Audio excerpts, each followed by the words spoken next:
지느라고 너무 고생 많으셨죠. 오늘은 또 공법도 하고 연달아 타격이 크신 것 같습니다. 근데 이렇게 공부해 나가시다 보면 점점 실력이 쌓이시게 될 겁니다. 특정 용도 제한지구. 예.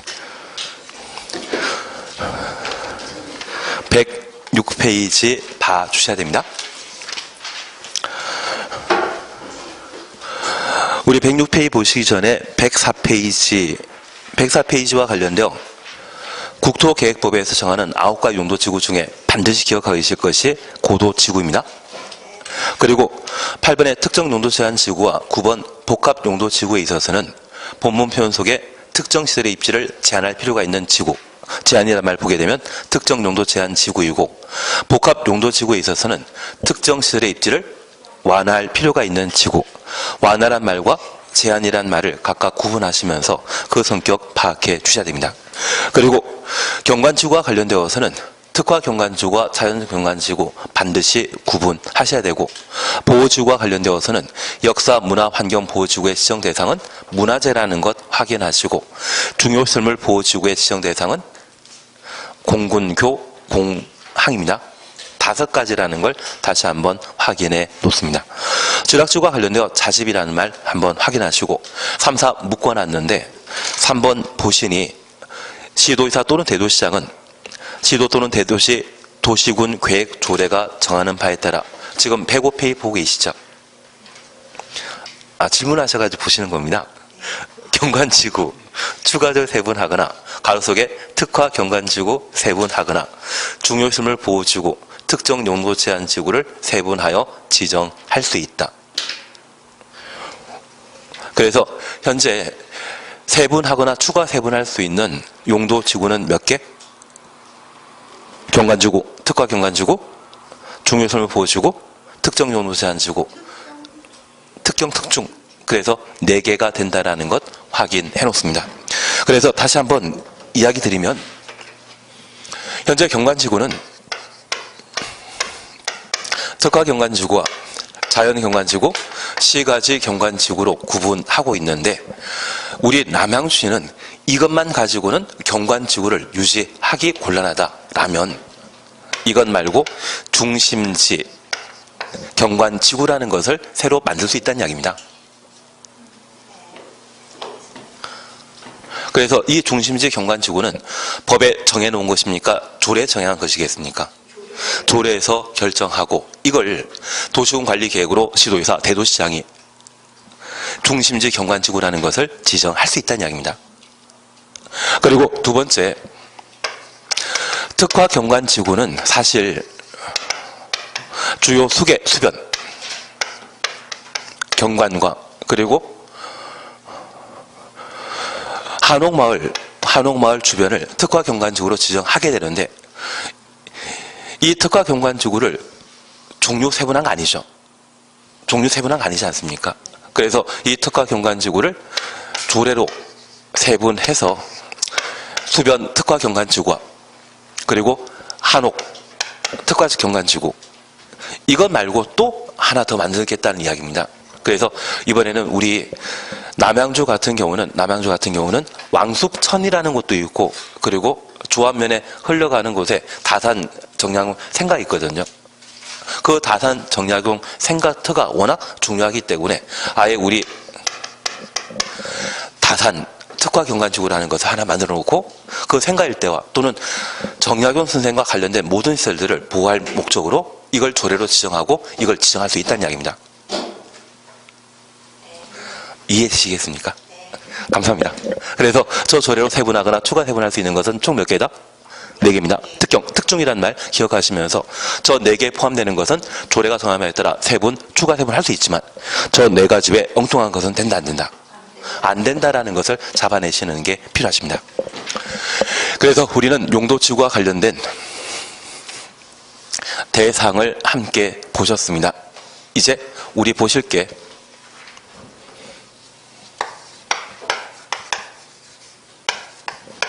절차에 관한 사항을 함께 보십니다. 여기 용도지구 지정과 관련되어서는 원칙적으로 국토교통부 장관을 포함한 도시군관리계획의 결정권자가 도시군관리계획으로 용도지구를 지정, 변경할 수 있습니다. 그런데 국토교통부 장관을 뺀 시도의사, 대도시장이 용도지구를 결정, 고시할 수 있거든요. 그게 4개가 있습니다. 이미 2가지에 대해서는 우리가 함께 보셨습니다. 저 시도의사, 대도시장은 도시군 계획 조례가 정하는 바에 따라 용도지구 신설할 수 있죠. 그리고 세분할 수 있습니다. 조례가 정하는 바에 따라 용도지를 신설하거나 조례가 정하는 바에 따라 용도지구 추가 세분했다고 하면 그 지정 변경은 누구만 한다? 시도의사, 대도시장이. 그래서 저 조례가 정한 용도지구는 국토교통부 장관은 결정권자가 못 되는 겁니다. 이해되시겠습니까? 지금 법은 중앙에서 만든 법과 지방에서 만든 법으로 나뉘는데, 중앙에서 만든 법, 국회에서 제정한 법을 법률이라고, 그리고 대통령 명령, 장관 명령, 이것을 명령이라 표현합니다. 법률과 명령을 통칭해서 법령이라 표현하게 되는데, 이런 법령은 중앙에서 정한 것이 됩니다. 반면 지방에서 만든 법이 있다고 하면 그 법을 뭐라 한다? 조례라 표현합니다. 저 지방에서 만든 법을 중앙행정기관장인 장관은 자기 마음대로 정하는 거 아닙니다. 그래서 이 조례로 신설하거나 조례로 추가 세분된 용도지구에 대해서는 시도지사, 대도시장이 도시군관리계획으로 결정할 수 있지만 국토교통부 장관은 결정할 수 없는 겁니다. 그리고 2번째 우리 보시는 게 방제지구의 지정, 변경, 그리고 복합용도지구의 지정 변경에 관한 사항을 함께 보셔야 됩니다. 106페이지 찾으셨죠? 시도의사, 대도시장, 양가로 5번입니다. 방제지구의 의무적 지정, 시도의사, 대도시장 가로 해놓습니다. 다음과 같고 하나에 해당되는 지역에 대해 방제지구의 지정 변경은 도시군 관리 계획으로 결정하여야 한다. 방제지구부터 결정하여야 한다까지 가로 해놓습니다. 그리고 이 경우 도시군 관리 계획 내용에는 해당 방제지구의 재저감 대책을 포함하여야 한다. 박스 속에 1번 찾았습니다. 연안 침식이라는 말 찾으셨죠? 연안 침식 주셔놓습니다. 피해가 발생하거나 발생할 우려가 있는 지역. 그리고 2번입니다. 산사태 등의 동일한 재해가 최근 10년 이내 2회 이상 발생하여 인명피해 입은 지역으로 향후 동일한 재해 발생 시에 상당한 피해가 우려되는 지역. 그래서 동일한 재해가 10년 이내 2회 이상 발생 가로 해놓습니다. 그러면 첫 번째 우리가 봐주실 것이 있습니다. 여기 방제지구는 천재지변 등의 자연재해에 대처하기 위해 지정하는 용도지구를 방제지구라 표현하게 됩니다. 이러한 방제지구는 원칙적으로 지정하여야 한다, 지정할 수 있다. 지정할 수 있다, 할 수 있다입니다. 우리가 지금까지 함께 공부하시면서 스쿨존이라는 말 들어본 적 있습니다. 그 존은 장소에 관한 개념이고 그 장소에 관한 것을 법으로 표현하게 되면 지역, 지구, 구역입니다. 지역, 지구, 구역 지정은 지정하여야 한다, 할 수 있다. 그리고 그 지역이 지정되게 되면 수립하는 행정계획은 반드시 수립하여야 합니다. 그래서 이 방제지구 지정은 원칙적으로 지정할 수 있고 저 임의적 지정과 관련되어서는 국토교통부 장관을 포함한 시도의사, 대도시장이 지정할 수 있는데 특별히 바닷물의 땅이 조금씩 깎여 나가는 곳이 연안 침식 지역입니다. 이렇게 점점 땅이 줄어들게 된다면 대한민국의 국토가 감소되게 되거든요. 그에 대처하기 위한 방법을 반드시 강구할 필요 있지 않겠습니까? 그리고 최근 10년 내에 2회 이상 동일한 자연재해가 반복되었고 인명피해가 발생했다고 하면 그런 천재지변에 대해서는 하늘사수를 돌려야 된다. 그에 충분한 대응시설을 갖춰야 된다. 대응시설을 갖출 필요가 있습니다. 그래서 우리 1980년대 태어나지 못한 분도 계시겠지만 그 당시에 잠실에 장미아파트와 주공아파트에 거주하시는 분들은 홍수시에 범람해서 고무 다라이 있지 않습니까? 그걸 보트 비슷하게 배 비슷하게 타고 다니시던 그에 TV에 나온 적이 있습니다. 그 당시에 인명피해도 있은 적이 있거든요. 그걸 1980년대 여러 차례 반복되다 보니 홍수 발생했을 때 범람에 대한 시설과 그리고 물에 잠기는 것을 방지하기 위한 여러 가지 양수시설을 해당 지역에 설치하게 되었습니다. 그래서 2000년대 이후에는 그런 재해 발생하지 않았거든요. 그래서 우리가 알고 있는 롯데백화점 주변에 잠실 주공 5단지 잠호 단지라는데 얘가 2002년도에 가격이 한 2억에 거래된 적이 있거든요. 그 당시까지만 하더라도 비만 오면 잠기는 동네라 해서 사람들이 선호하지 않았습니다. 주변 가격이 한 3억 4억 했을 때 여기는 2억 정도 했었거든요. 2018년도에 18억 찍던데요. 그래서 종전에 자연재해 발생하게 되면 항상 피해가 발생하는 곳이라면 사람이 선호하지 않고 찾지 않지만 충분한 방제시를 갖추게 된다고 하면 그러한 재해가 반복되지 않았을 때 살기 참 좋아지지 않겠습니까? 가격 올라갈 수밖에 없는 그런 상황이 되게 될 겁니다. 그래서 저 연안 주식이나 최근 10년 내 2회 이상 동일한 재해가 반복되어 인명피해가 발생하는 곳이라면 방제지구로 지정하여야 한다, 할 수 있다. 하여야 한다. 그래서 이 말 붙어 있는 방제지구 지정 변경은 도시군 관리 계획으로 결정하여야 한다. 이건 원칙이다, 예외이다. 이 원칙은 임의이고 얘는 예외. 앞에 조건 붙었을 때만 방제지구의 필수적 지정 대상이라는 것 확인해 뒀습니다. 네, 어제는 민법 많이 공부하셨습니까?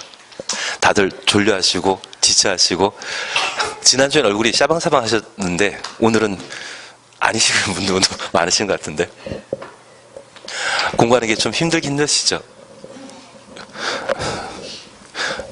근데 민법은 만점이 100점 만점이겠습니까? 8점 만점이겠습니까? 80점 만점입니다. 만약 민법이 90 나오고 학교료는 30 나오면 그분은 학교료는 과락 때문에 불합격 처리되게 됩니다. 대신 민법 80에 학교료는 40 나오시게 되면 평균 60으로 1차 통과하시거든요. 만약 90 나오고 40 나온다고 하면 초과하는 10점에 대해서는 어디 꽂을 데가 없습니다. 그래서 민법과 관련되어 좀 만만한 부분이 있고 어려운 부분이 있습니다. 사실 우리 원장님은 다 쉽다고 하지 않으십니까? 예. 머리가 좋으셔서 그렇습니다. 저는 머리가 완전히 꽝이어가지고 머리가 별로 안 좋아가지고 아예 어려운 부분에 대해서는 제끼는 게 마음 편하지 않나 그 생각을 가끔 하긴 합니다. 근데 천재인 원장님 말고 그냥 평범한 저희 입장에서는 채권 총론 버리는 게 제일 편합니다. 채권 총론 버리는 게 제일 마음 편합니다. 총론 그거 까다롭거든요. 그래서 만약 채권 총론과 관련된 파트 있다고 하면 그냥 조문만 외우고 마는 것이지 억지로 열심히 할 생각을 안 하는 게 쾌적한 삶의 질의 향상을 도모하기 위해 꼭 필요하지 않나 싶습니다. 대신 총칙과 관련되어 시험에 나올 게 좀 정해져 있거든요. 그래서 아마 이번에 문제집 만들어진 거 보면 총칙 파트에 문제가 기출문제가 한 여러 개 한 3번, 4번, 5번 여러 개 중첩되었다고 하면 누구나 시험위원으로 위촉되었을 때 내는 파트라는 이야기거든요. 그게 하나, 두 문제만 달랑 나 있다고 하면 그거는 10년에 한 번 나온다는 이야기입니다. 10년에 한 번 나오는 것도 나는 열심히 할 필요가 있다?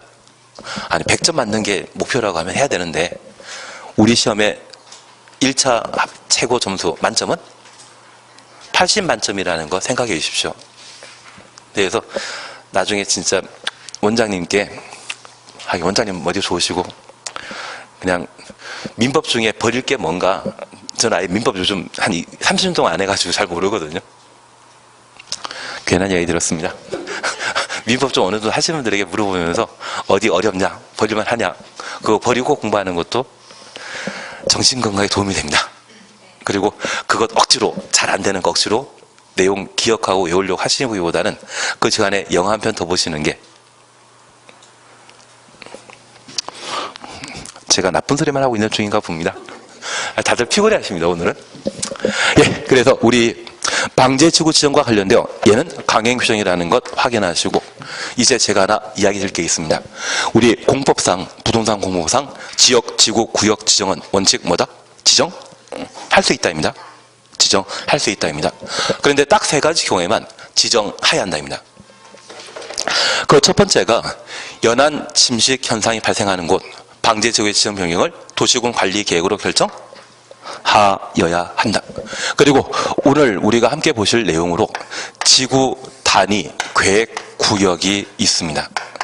여기 지구 단위 계획 구역은 원칙적으로 지정할 수 있는데 정택 10년이라는 말과 시공록 30만이라는 말이 있습니다.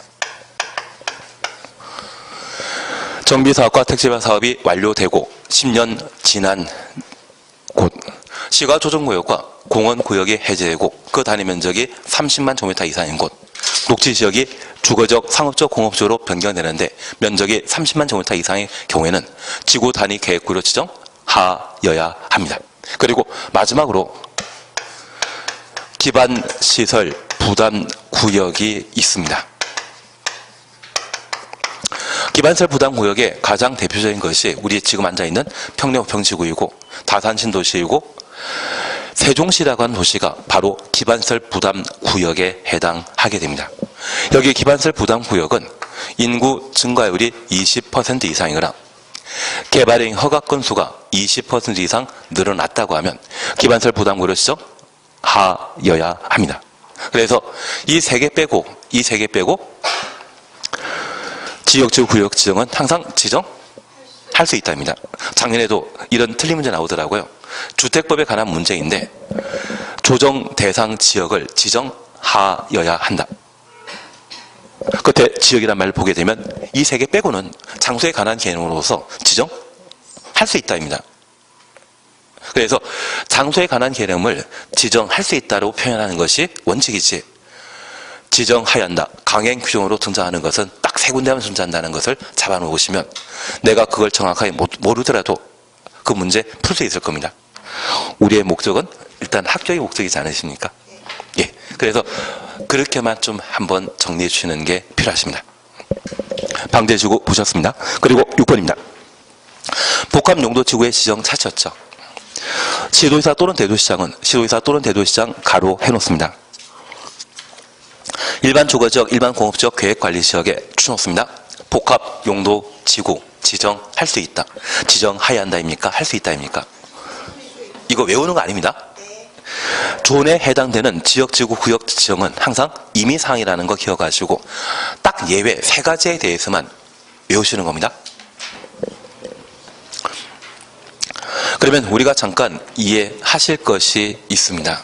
현재 복합용도지구 지정하는 것도 시도지사, 대도시장이 지정할 수 있는데 저 복합용도지구로 지정할 대상은 일반 주거지역과 일반 공업지역 그리고 계획관리지역이 복합용도지구의 지정 대상이 되게 됩니다.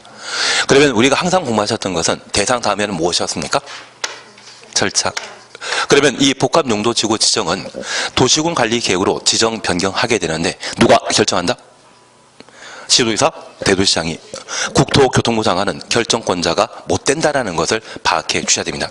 그리고 이 복합용도지구가 지정되게 되면 그 법적 효과로서 일반 주거지역의 경우에는 준주거지역에 건축할 수 있는 건물을 추가로 만들 수 있고요. 일반 공업지역의 경우는 준공업지역에 건축 가능한 건축물을 추가로 세울 수 있으며 계획관리지역의 경우는 법이 정하고 있는 몇 개 건축물을 추가로 건축할 수 있습니다. 건물 건축할 수 있는 종류가 늘어나게 되는 것이거든요. 그러면 이렇게 잠깐 이해만 하고 지나가십니다. 만약 우리 남양주가 한 10년 사이에 인구가 50만으로 지금 60만인데 65만으로 고정되어 있다 생각해 주십시오. 인구 늘어나는 것이 아니라 계속 똑같은 인구가 유지된다 생각해 주십시오. 그러면 그 10년 사이에 우리 남양주에 거주하는 시민들의 삶의 질은 여러 가지 매체를 통해 보고 익힌 게 있다 보니까, 그리고 유행 타는 것이 있다 보니까 우리 삶의 질은 좀 향상되게 되고 우리 남양주에 원하는, 필요로 하는 건물이 점점 늘어나게 될 겁니다. 그런데 만약 일반 주거 지역에 해당되는 용도 지역을 준주거지역으로 용도 지역을 변경하게 되면 3종 일반 주거지역일 때 최대 용적률은 얼마이다? 우리 135라는 말 기억나시죠? 제일 좋은 전용 주거지역은 100. 3종 일반 주거지역은 3이니까 300. 그 사이에 50씩 높아지는 거 기억해 주셔야 됩니다. 2종 전용 주거지역은 150. 1종 일반 주거지역은 200. 2종 일반 주거지역은 250. 3종 일반 주거지역은 300. 그런데 용도 지역을 준주거지역으로 바뀌게 된다고 하면 그때는 용적률이 500% 되는데, 여기 200%의 용적률 차이가 발생하게 되면 25층짜리 아파트를 하나 만들 수 있습니다. 그런데 이렇게 일반 주거지역을 준주거지역으로 용도지역 바꾸게 된다면 용적률이 높아지기 때문에 건물이 크게 더 들어서게 되거든요. 그냥 15층, 20층짜리가 더 만들어진다 생각해 주십시오. 그러면 인구가 고정되어 있는 상태에서 이런 건물 만들게 된다고 하면 그것은 유령 도시가 되어버릴 겁니다. 대신 10년 동안 삶의 질이 향상되다 보니 서울에 있는 시설들을 우리 남양주에 원할 수 있지 않겠습니까? 그러면 건물 규모는 일반 주거지역에 해당되는 용적률 300%를 그대로 적용하고 준주거지역에 건축 가능한 건축물을 일반 주거지역에 건축한다고 하면 빈 건물 없이 우리 시민들이 원하는 건물 건축할 수 있도록 그 건물의 종류가 많아질 수 있지 않겠습니까? 그게 더 삶의 질에 도움되지 않겠습니까? 그래서 사실 이 복합용도지구에 대해서는 작년에 새로 만들어지기 전까지만 하더라도 완전 새로운 개념입니다. 사실 인구가 계속 늘어난다고 하면, 인구가 늘어난다면 전용 주거지역에서 일반 주거지역으로, 일반 주거지역에서 준주거지역으로 용도지역 바꿔놓고 그만큼 건물을 건축하게 하고 다양한 건물을 시민들에게 제공하면 된다, 그 생각했는데 지금 지방의 몇몇 도시의 경우는 인구가 감소되는 곳도 있거든요. 다만 인구가 감소된다 할지라도 그분들이 TV를 통해 또는 유행을 통해 그 지방 군소도시에서도 필요한 다양한 시설이 있을 겁니다. 그걸 만들어 주고자 한다고 하면 용도지역 자체를 바꿨을 때는 지나친 개발을 통해 유령 도시가 되는 가능성이 있겠지만 기존 용도지역 유지한 상태에서 다른 용도지역에 건축 가능한 건축물을 추가로 건축하게 하게 되면 적정한 개발 사업이 이루어질 수 있거든요. 그걸 도모하기 위해 도입한 제도가 복합용도지구가 되게 됩니다. 취지 이해하시겠습니까? 그러면 이 복합용도지구 지정할 수 있는 용도지역은 현재 일반 주거지역과 일반 공업지역, 계획관리지역만, 일반 상업지역 들어가는 거 아닙니다. 둘은 일반이지만 저 일반에는 일반 상업지역은 포함되지 못한다는 것 기억해 놓으시고, 준주거지역에 건축 가능한 건축물과 준공업지역에 건축 가능한 건축물, 법정 용도의 건축물을 계획관리지역에 추가로 건축할 수 있다, 그런 내용들을 한번 파악해 놓습니다. 어차피 작년에 시험에 행위제한에 관한 파트가 나오긴 나왔지만 저 복합용도지역 지정할 수 있는 용도지역이 무엇인지 확인하시는 게 올해 다 출제될 수 있는 시험 파트가 되게 될 겁니다. 그래서 현재 용도지구 지정은 누가?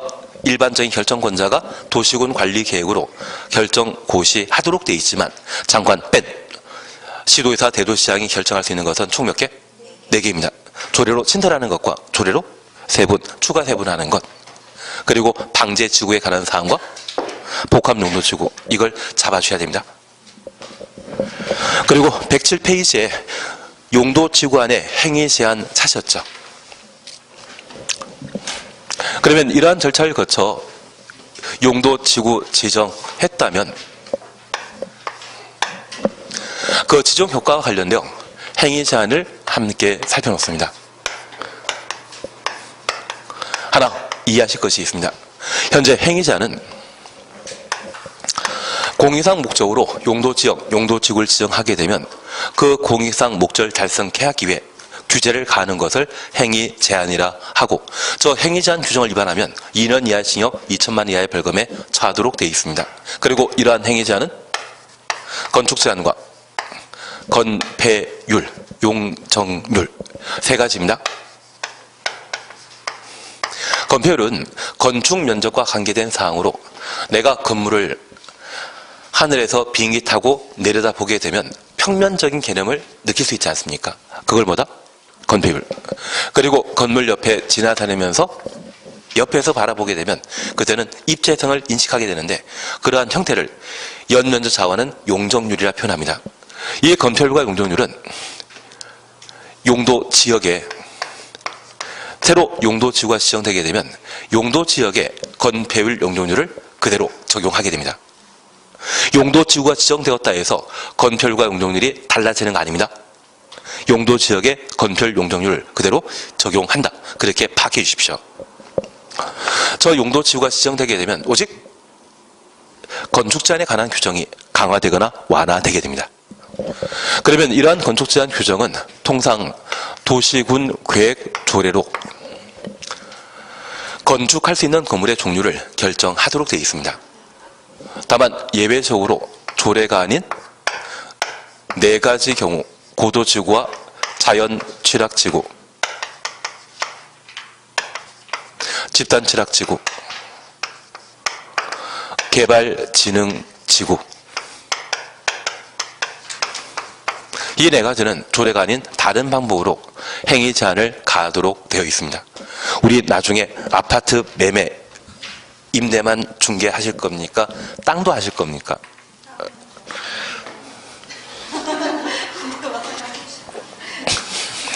예, 땅도 한번 하셔야만 요즘 같은 경기 때는 전세는 뭐 좀 모르겠지만 매매가 거의 없거든요. 요즘 같은 경기 때 이 난국을 돌파할 수 있는 방법이 되게 됩니다.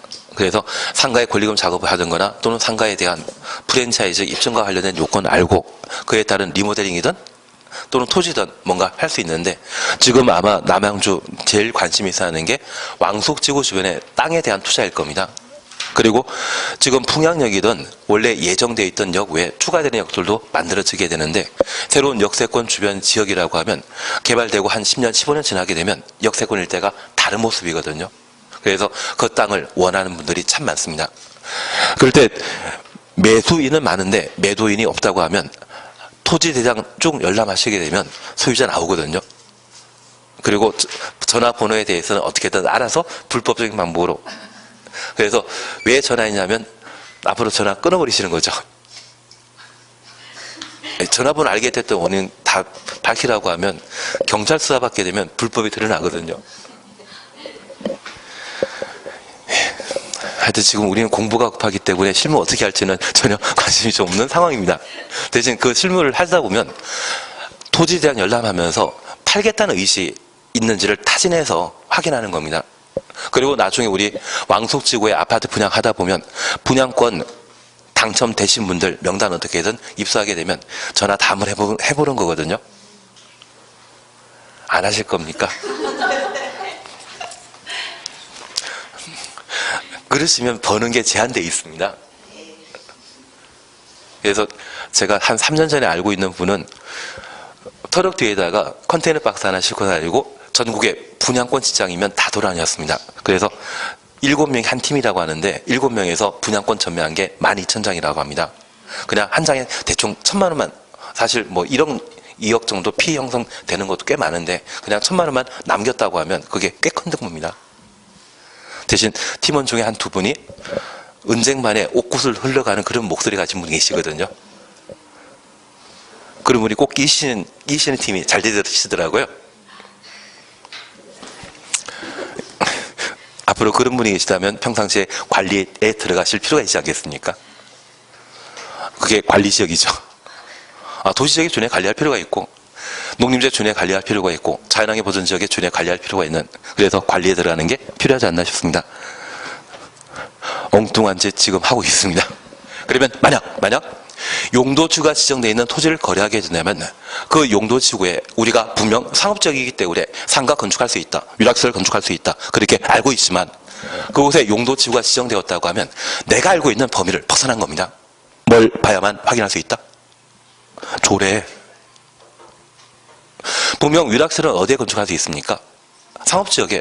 상업지역에 토지를 거래하고자 하는데 그곳에 특정한 용도지구가 지정되었다고 하면 이 네 가지를 뺀 나머지 용도지구 5개 용도지구에 대해서는 조례에서 건물 건축에 대한 가능 여부를 정해놓고 있는 겁니다. 그래서 아무리 상업지역이라 할지라도 유락설 건축 못하는 경우도 있을 겁니다. 특정 용도 제한 지구 기억나시겠습니까? 특정 학교 주변 아무리 상업지역이라 할지라도 유락설이나 숙박설, PC방 이런 게 건축 불가할 텐데 그것은 어디를 통해 확인할 수 있다? 조례. 이 조례 확인하지 않고 그냥 중개할선하시게 되면 그게 사고 내시는 겁니다. 이해는 조금 되시겠습니까? 그러면 저 네 가지를 우리가 잠깐 확인하시는데 107페이지 보십니다. 양가로 2번 경관지구의 건축 제한 찾으셨죠? 1. 경관지구 안에서는 그 지구의 경관 보전 등에 장애된다 인정하여 도시군 계획 조례가 정하는 건축물을 건축할 수 없다. 도시군 계획 조례 추천했습니다. 도시군 계획 조례 줄쳐 놓으십니다. 그리고 3번 얘는 별표해 놓습니다. 이제 잠에서 깨야 됩니다. 네. 농담할 때는 갑자기 잠에서 깨시지만 또 이제 책 보니까 또 졸리시는 것 같습니다. 어제 너무 무리하게 공부하셨나 봅니다. 고도지구입니다. 고도지구 안에서는 도시군 관리 계획으로 정하는 높이를 초과하는 건축을 건축할 수 없다. 도시군 관리 계획 가로 해놓습니다. 그리고 초과 동을 해놓습니다. 여기 고도지구를 도시군 관리 계획으로 지정하게 되면 이 고도지구에 건축할 수 있는 건물 높이도 함께 도시군 관리 계획으로 결정되게 됩니다. 이 고도지구가 지정되게 되면 50m 초과하는 건물은 건축할 수 있다 없다? 없다. 그래서 저 초과란 말 대신 미달하는 건물 건축할 수 없다 라고 하면 틀립니다. 치사하다 생각하지 마시고 보통 이 문장이 나오게 되면 고도지구와 도시군 관리 계획만 확인하지 뒤에 초과인지 미달인지 이걸 확인 안 하는 경우가 있습니다. 그래서 이 고도지구와 관련된 표현에 있어서는 고도지구란 용도지구와 도시군 관리 계획이란 말과 초과 이 세 개 단어를 확인하고 맞다 틀리다를 판단하셔야 됩니다. 자주 시험에 출제되더라고요. 그리고 4번입니다. 방제지구 안에서는 풍수해 등의 재해 예방에 장애된다 인정하는 도시군 계획 조례가 정하는 건축물을 건축할 수 없다. 조례 동일해 놓습니다. 그래서 방제지구의 행위 제한도 건축 제한도 어디에 따른다? 조례입니다. 그리고 5번 보호지구 찾으셨죠? 박스 속에 역사문화환경 보호지구 찾았습니다. 그리고 두 줄 밑에 도시군 계획 조례가 정하는 것 조례 동일해 놓습니다. 그리고 2번 중요시설 보호지구 찾으셨죠? 한 줄 밑에 도시군 계획 조례가 정하는 것 조례 동일해 놓습니다. 그리고 3번 생태계 보호지구 찾았습니다. 한 줄 밑에 도시군 계획 조례. 결국 보호지구 안의 건축 제한의 경우에도 어디에 따른다? 조례. 그래서 만약 우리가 남양주에서 업을 하시는 게 아니라 가끔 동대문까지 진출하신다고 하면 그 동대문 주변이 역사문화 환경 보호지구로 지정되어 있는 상업지역이거든요. 그곳에 토지를 거래하거나 건물을 임대하게 된다고 하면 그 건물과 관련되어 조례가 정하는 용도는 건축할 수 없을 겁니다. 그 조례가 무엇을 제한하고 있는지를 내가 알아야만 중개사고를 일으키지 않게 됩니다. 조례 의미 이해되시겠습니까? 예, 그리고 6. 취락지구안의 건축 제한입니다. 자연취락지구에 건축할 수 있는 건축물은 다음과 같다. 가로속에 0. 제 78조 1항 별표 23 사셨죠? 이 말은 이 자연취락지구의 건축 제한 규정은 국토법령으로 결정한다는 의미입니다. 그러면 이 자연취락지구에 건축할 수 있는 건축물은 별표 23에 쭉 열거되어 있는데 이것 공부하라고 작게 적어놨겠습니까? 공부하지 말라고 작게 적어놨겠습니까? 하지 말라고. 그게 정답입니다. 다만 우리 이 자연취락지구를 지정할 수 있는 용도지역은 어디다? 녹관 농자입니다. 우리가 지난 시간 함께 공부하시면서 아파트는 소음이 심한 유통상업지에 건축할 수 없고 공해가 심한 전용공업지역과 일반공업지역에 아파트 건축할 수 없었습니다. 그리고 아파트는 주택사용층수가 5개층 이상이기 때문에 일종 전용주거지역과 일종 일반 주거지역에는 건축할 수 없다. 그리고 남아있는 곳이 어디? 녹관 농자입니다. 녹지적, 관리적, 농림적, 자연환경보전지역에는 아파트 건축한다 못한다. 얘는 개발 용도입니까? 비개발 용도입니까? 비개발 용도. 그래서 아파트는 주택 중에 가장 살기 편한 개발의 상징이기 때문에 비개발 용도인 녹관 농자에는 아파트 건축할 수 없습니다. 결국 이 녹관 농자는 그 용도지의 특성에 따라 4층 이하의 건물만 건축할 수 있지, 주택으로 사용층수가 5개층 이상인 아파트는 녹관 농자에 건축할 수 없다라는 것을 잡아놓으시는 게 필요합니다. 그래서 매번 이 자연취락지구에 관한 시험 문제 내게 되면 5층짜리 또는 7층짜리 파출소 만든다, 이런 취지의 질문 나오면 바로 틀립니다. 아무리 공익용 건축물에 해당된다 할지라도 4층짜리는 건축 가능하지 5층, 6층, 7층짜리는 자연취락지구에는 건축할 수 없습니다. 자연취락지구는 어디에 지정되는 것이다? 녹관 농자에 지정되기 때문에 4층 이하 건물만 건축할 수 있지 5층짜리 건축하는 거 아닙니다. 그리고 2번 집단취락지구 사셨죠? 여기 집단취락지구의 건축 제한은 개발제한구역 지정 및 관리에 관한 특별조치법령이 정하는 바에 따른다. 개특법령 가로만 해놓습니다. 그리고 한 장 넘기십니다. 7번 찾았습니다. 개발진흥지구안의 건축 제한으로서 동그라미 1번부터 3번까지 묶어 놓습니다. 작년에 시험에 나왔기 때문에 올해는 안 나오겠지만 얘를 한번 확인해 놓습니다.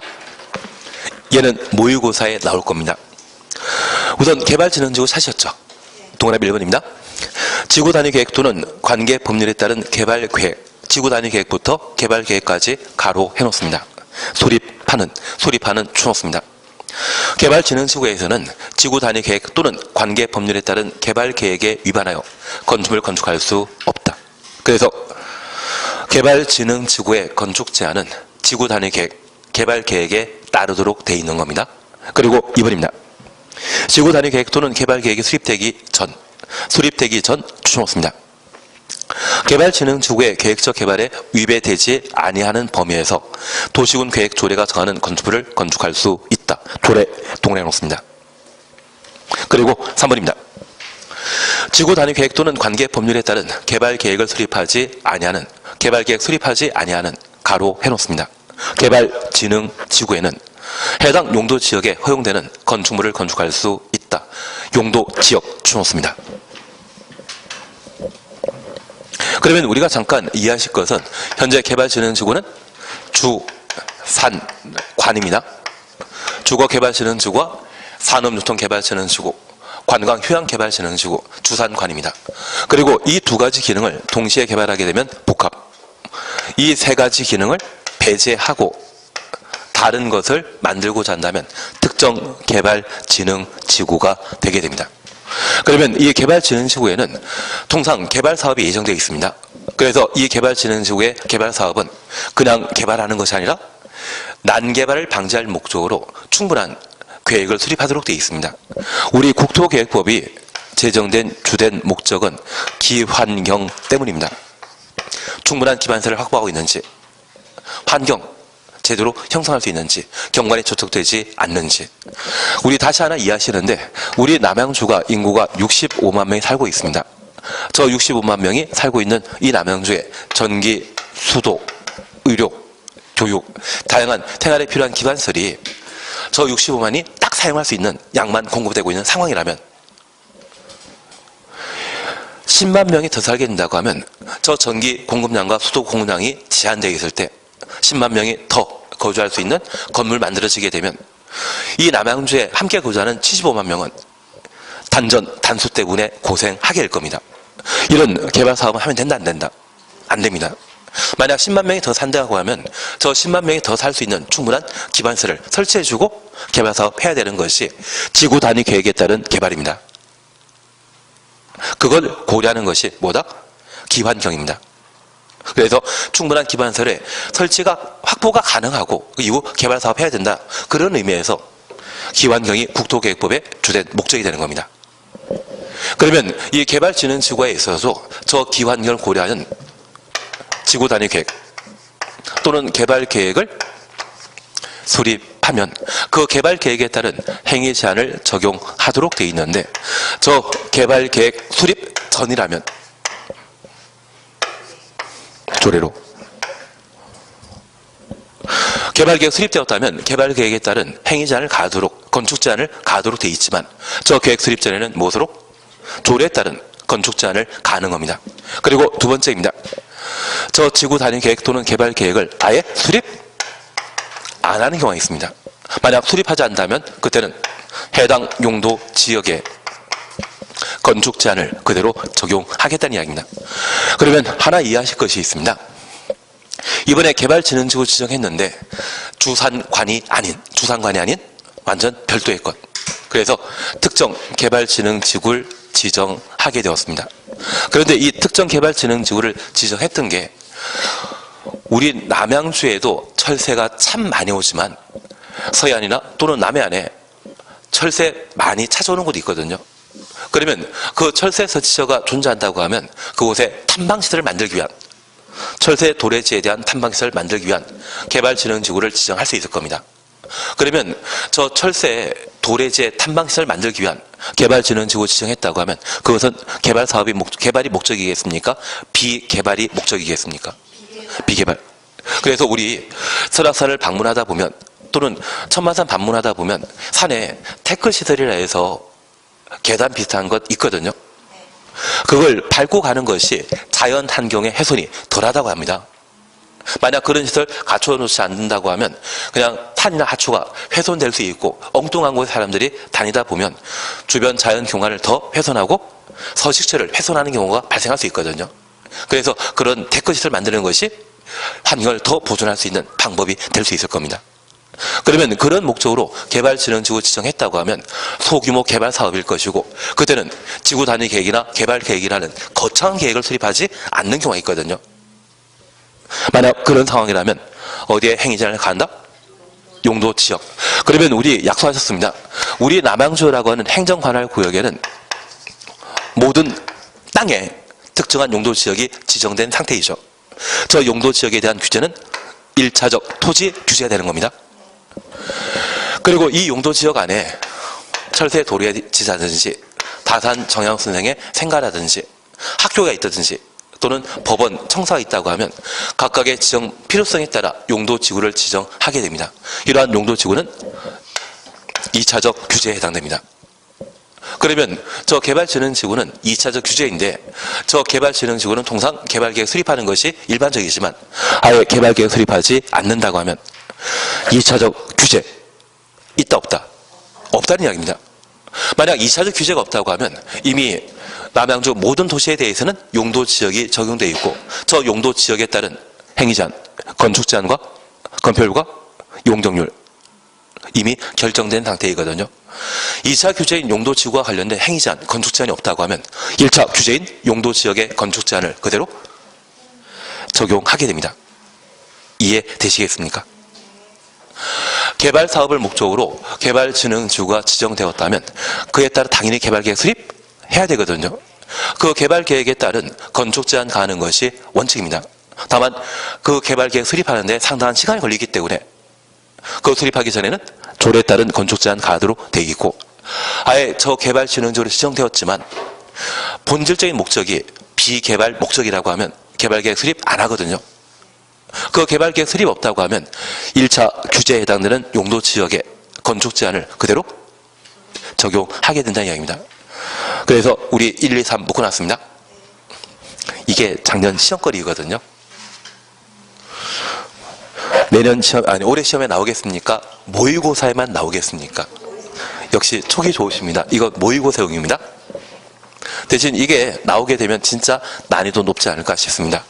그래서 사실 우리가 방금 용도지구와 관련된 내용을 함께 보셨는데 이 용도지구는 대상과 절차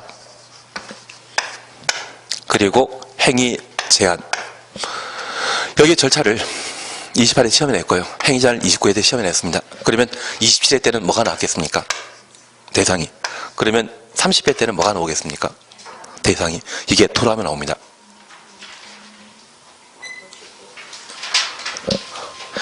제가 출제하는 사람이 아니죠.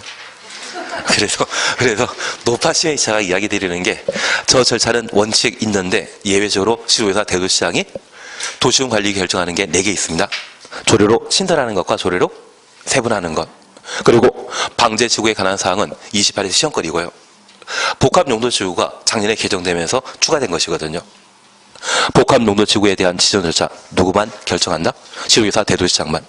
그리고 행위제한과 관련되어서는 충분히 나왔는데 다만 이 행위제한은 전통적인 시험거리가 고도 지구가 지정되게 되면 건물 높이를 제한하는 방법은 도시군 관리계획, 자연취락지구는 국토법령, 집단취락지구는 개특법령, 개발진흥지구의 경우는 지구단위계획 또는 개발계획. 그게 가장 전통적인 시험 범위가 되게 됩니다. 다만 올해 출제 패턴에 따르게 되면 경향에 따르게 되면 이게 시험에 나와야 됩니다. 그리고 이것도 작년에 개정된 사항이기 때문에 아직 시험에 안 다뤄졌거든요. 그래서 아마 얘를 난이도 수준 차원에서 출제하지 않을까 싶습니다. 대상 무조건 보셔야 됩니다.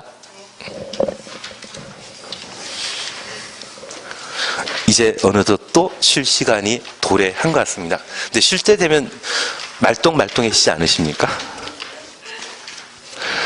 예, 그래서 112페이지 용도구역에 대해서는 쉬었다 하십니다.